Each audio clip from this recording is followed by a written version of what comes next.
Welcome back to the Superior Comic Show. It's been a bit, and I apologise for that. But keeping busy. So, as some of you may know, some of you may not, I was at the special preview screening of Guardians of the Galaxy Volume 3 last night. So I got to see it a day before anyone else, which is amazing.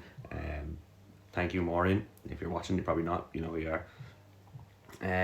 So yeah, I said I'd come on and do a quick spoiler-free review for anyone going to see the movie this weekend or going to see it today on opening day.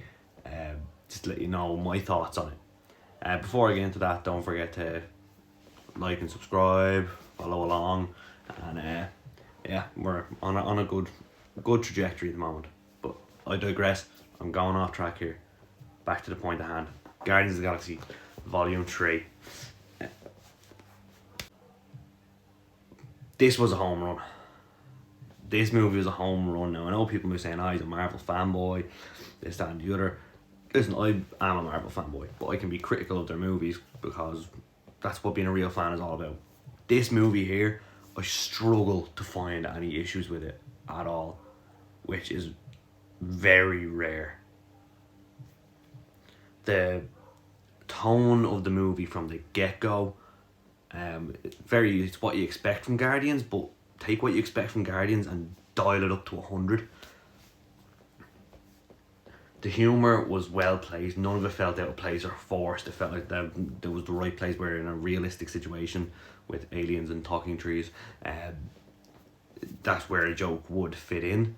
The emotional roller coaster of the whole thing, I found it very difficult when I got home from that movie to regulate my emotions because I just went through so many different feelings watching this movie.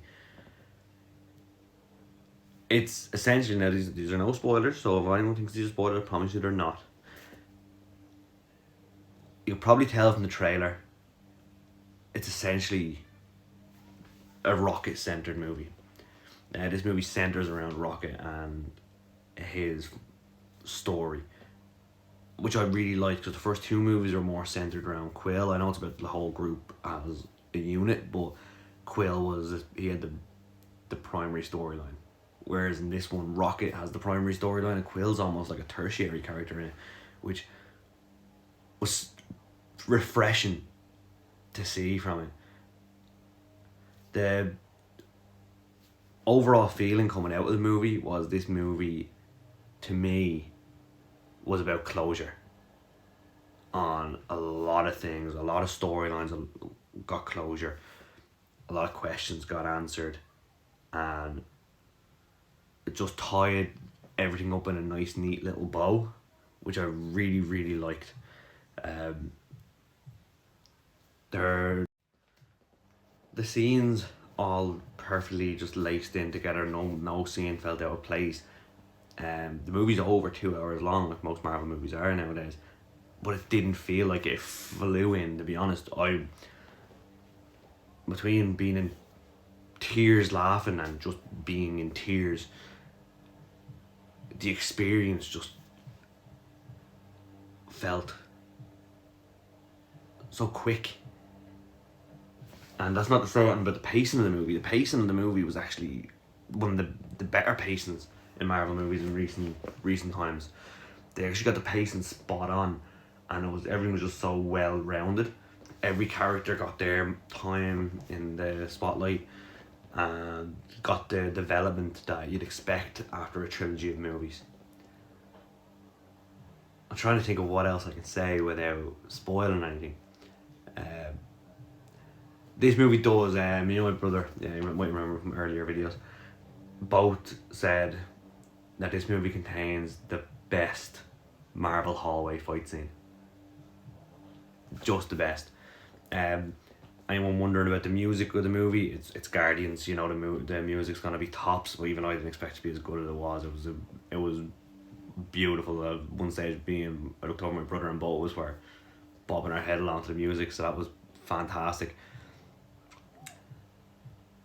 Overall, like when you look at the different characters and their stories in this movie, like you have Nebula had a lot of character development in this movie, and it was well earned and well deserved. Groot, fantastic in the movie. Peter again, like I said, a bit of a tertiary character, but I say tertiary. His storyline was third down the list, kind of, as the important storylines in the movie, but he was exactly what you'd expect from Quill. Kraglin was fantastic. Mantis and Drax are Mantis and Drax. You know what to get. Gamora. The closure on this whole storyline was not what I expected, and that's all I'll say. Cosmo is a very good girl, very good dog.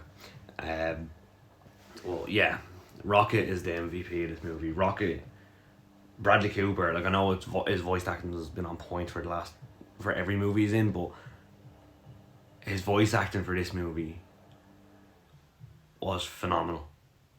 Even if I had not the visuals, if I was just hearing his voice acting and the way he was portraying the emotion of Rocket, it would have brought me to tears. So, like, Bradley Cooper done phenomenal in this movie. And last character I'll talk about is him, Adam Warlock. Adam Warlock came into this movie not in a way I expected.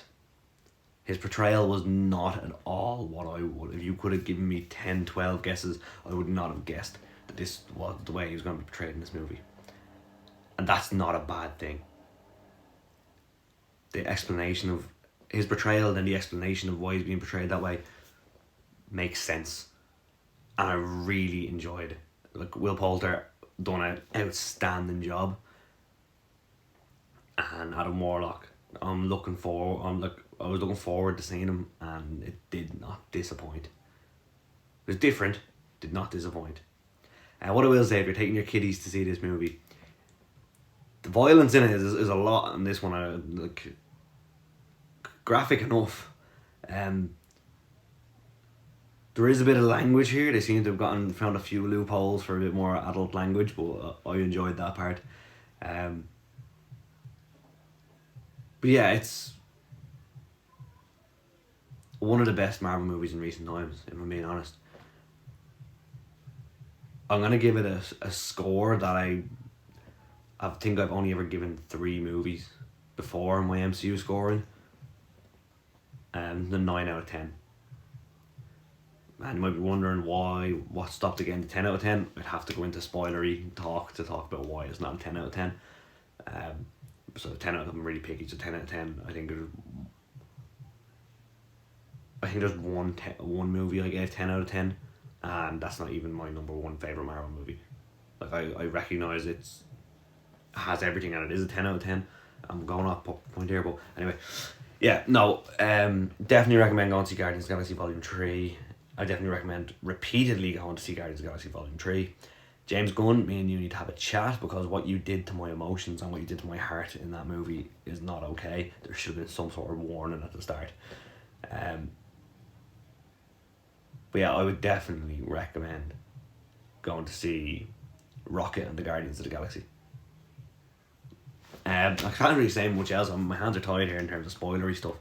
But listen, when you go see it, drop a comment down below. Let me know what you thought, and you mightn't get this until you see it, but